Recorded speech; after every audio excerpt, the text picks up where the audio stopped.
After 77 years, this case remains unsolved. It's not just an ordinary case, it's one of the most famous cases in U.S. history. I'm talking about the Black Dahlia murder case. The Black Dahlia was a young, aspiring actress and singer in Los Angeles who was brutally murdered in 1947. But who killed her? To this day, the identity of her killer is still unknown. There are many videos on YouTube about this topic, but few explain it thoroughly. In today's short video, I will cover everything about this case in detail. Who might have been the killer of the Black Dahlia, why she was killed, and the actual reasons this case remains unsolved even after 77 years. If you're curious to know all the answers, watch this video until the end. So let's get started without wasting any more of your time.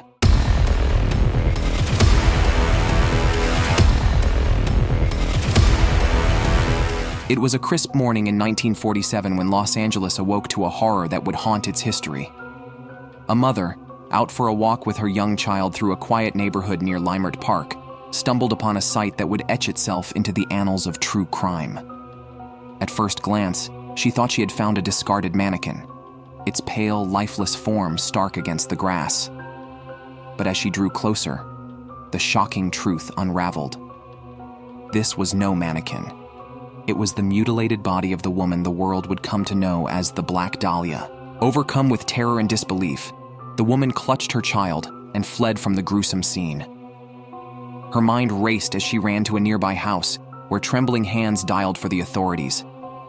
The nightmare she had uncovered would soon grip the entire nation in morbid fascination. When police arrived, they saw that the body of the Black Dahlia was cleanly severed in half at the waist, a procedure consistent with a hemicorporectomy. This type of surgical dissection separates the lower half of the body from the upper, and the precision suggested the perpetrator had medical or anatomical knowledge. The body had been completely drained of blood, contributing to its pale, almost waxy appearance. Investigators noted this as evidence that the murder occurred elsewhere, and the body was later transported to the scene. Elizabeth's face had been severely mutilated. Deep cuts extended from the corners of her mouth up to her ears, creating a grotesque Glasgow smile. This mutilation added a uniquely horrifying element to the crime and suggested a personal or symbolic motive. The body had been carefully posed in a theatrical and grotesque manner. Elizabeth was lying on her back, with her arms raised above her shoulders and her legs spread apart. Her lower half was positioned slightly away from her upper half, emphasizing the dissection. There were signs of brutal torture. Cuts and abrasions covered her body, and pieces of flesh had been removed from various parts. These injuries suggested that Elizabeth endured significant suffering before her death. Rope marks were visible on her wrists, ankles, and neck, indicating that she had been restrained for an extended period. This further confirmed she was likely tortured before being killed. The lower half of her body was missing internal organs, which appeared to have been deliberately removed. This act could have been part of the killer's methodical dissection or a symbolic gesture. Initial response. Upon receiving Betty Bersinger's call about a gruesome discovery in Leimert Park, LAPD officers rushed to the scene. Detectives were immediately struck by the brutality of the crime and the bizarre way the body had been staged. The lack of blood at the scene suggested the body had been transported after Elizabeth was killed, complicating the initial investigation. Forensic limitations. Forensics in the 1940s were in their infancy compared to modern standards. While police searched for fingerprints, none were found on the body. The thorough cleaning and precise dissection indicated the killer might have had medical knowledge or surgical skills. The absence of solid physical evidence severely hindered investigators. Media interference. The media's involvement added chaos to the investigation. Sensationalist headlines about the Black Dahlia overshadowed serious police work. Reporters swarmed the crime scene, potentially contaminating evidence, and competed for exclusive stories. Some journalists even fabricated stories about Elizabeth's character and lifestyle, feeding public speculation about her being a femme fatale. Anonymous messages and taunts. The killer, or someone pretending to be them, taunted the police and media. Days after the discovery, The Los Angeles Examiner received a package containing Elizabeth's personal belongings, including photographs and an address book. The items had been meticulously cleaned, offering no usable fingerprints. Alongside these items was a note assembled from cut-out letters. "Here is Dahlia's belongings. Letter to follow." This unnerving correspondence indicated the perpetrator's audacity and potential need for attention, confessions, and false leads. Over the years, more than 150 people claimed responsibility for the murder.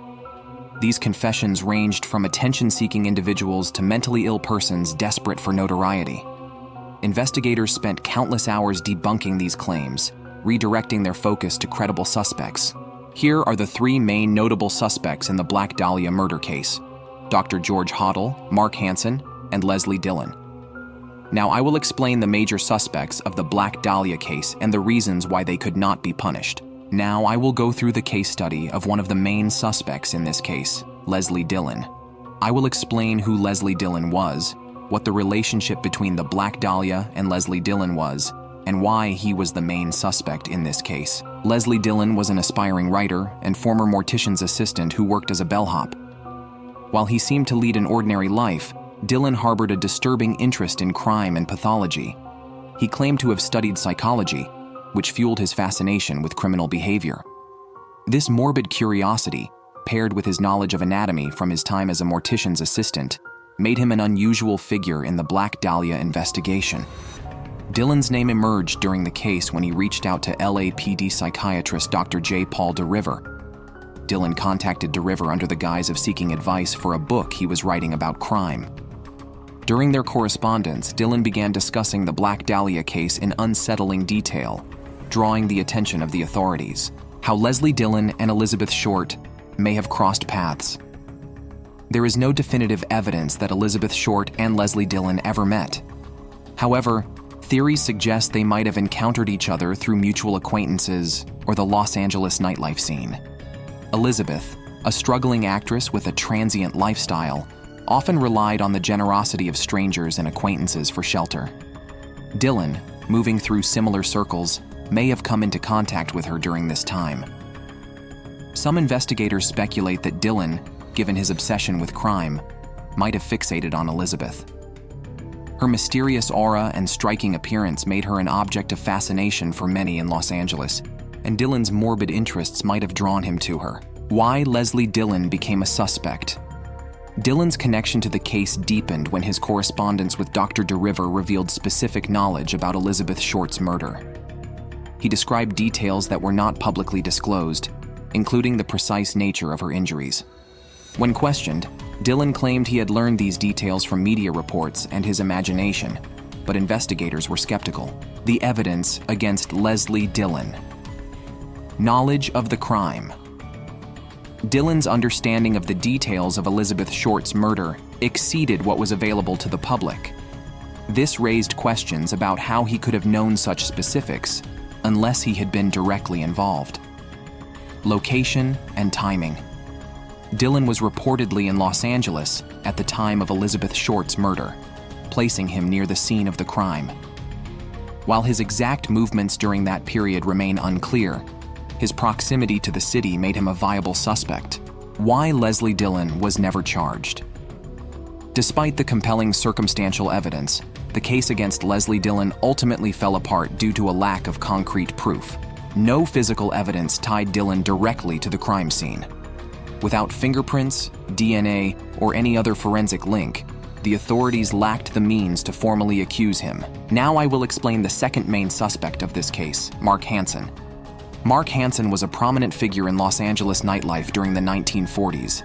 As the owner of the Florentine Gardens, a popular nightclub located on Hollywood Boulevard, Hansen was well connected to the city's elite. His establishment was a hub for entertainers, socialites, and hopefuls trying to break into the industry.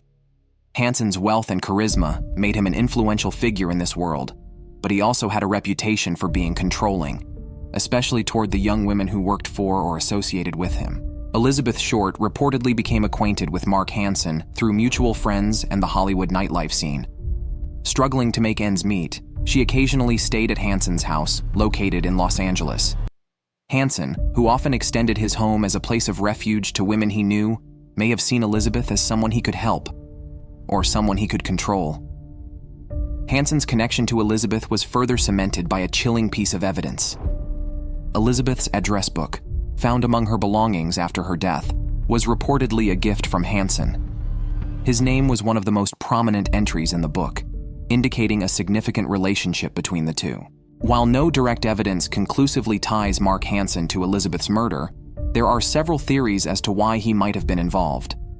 Some theorists suggest that Hansen may have had romantic feelings for Elizabeth that she did not reciprocate. Elizabeth was known for her flirtatious nature, but also for maintaining clear boundaries, which may have frustrated Hansen. If he felt rejected or humiliated, it's possible this could have triggered a violent outburst. Hansen's controlling tendencies toward the women in his circle are well documented. Elizabeth, known for her independence despite her hardships, may have clashed with him. If a disagreement escalated, it could have resulted in violence. Another theory posits that Hansen was not the direct killer, but had knowledge of individuals in his social circle who might have harmed Elizabeth. Hansen's nightclub was frequented by many unsavory characters, including mobsters and other criminals. It's possible Elizabeth's death was the result of an encounter with someone Hansen introduced her to, and Hansen's silence could be an effort to protect himself or his reputation. The evidence against Mark Hansen. The address book. As mentioned earlier, Elizabeth's address book, gifted by Hansen, was a key piece of evidence. Some believe its presence suggested a closer relationship than Hansen admitted. However, Hansen claimed he had no recent contact with Elizabeth before her death, casting doubt on the true nature of their connection, why Hansen was never charged. Despite these suspicions, the case against Hansen was ultimately inconclusive. No physical evidence. Like many others tied to the case, Hansen was not connected to Elizabeth's murder through any physical evidence, such as DNA or fingerprints. Police corruption.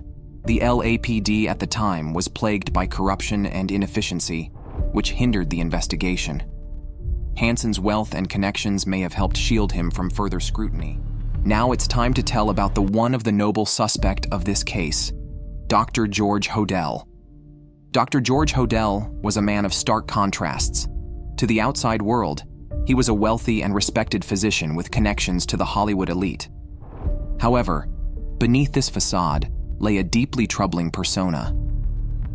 Hodel had a long history of erratic behavior, manipulation, and a disturbing attraction to darkness and violence. Hodel was also a highly intelligent man. His IQ was reportedly genius level, and he used his intellect to navigate the highest echelons of society. He owned a sprawling, eccentric home in Los Angeles, designed by famed architect Lloyd Wright, which some believe served as the site of Elizabeth Short's murder. Although no direct evidence definitively proves that Elizabeth Short and George Hodel knew each other, several theories suggest their paths crossed in the late 1940s. Hodel was a fixture in Hollywood's party scene, often hosting lavish and debauched gatherings at his home, which attracted actors, socialites, and those on the fringes of society.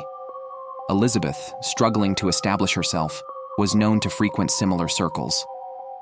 It's speculated that she may have met Hodel at one of these parties or through mutual acquaintances. As a physician, Hodel may have presented himself as a benefactor or someone who could help her in her career, a facade he often used to exploit women. The motive behind Elizabeth Short's murder remains speculative, but several chilling theories point to Hodel's psychological state and his dark obsessions. Hodel was known for his misogynistic views and abusive tendencies toward women.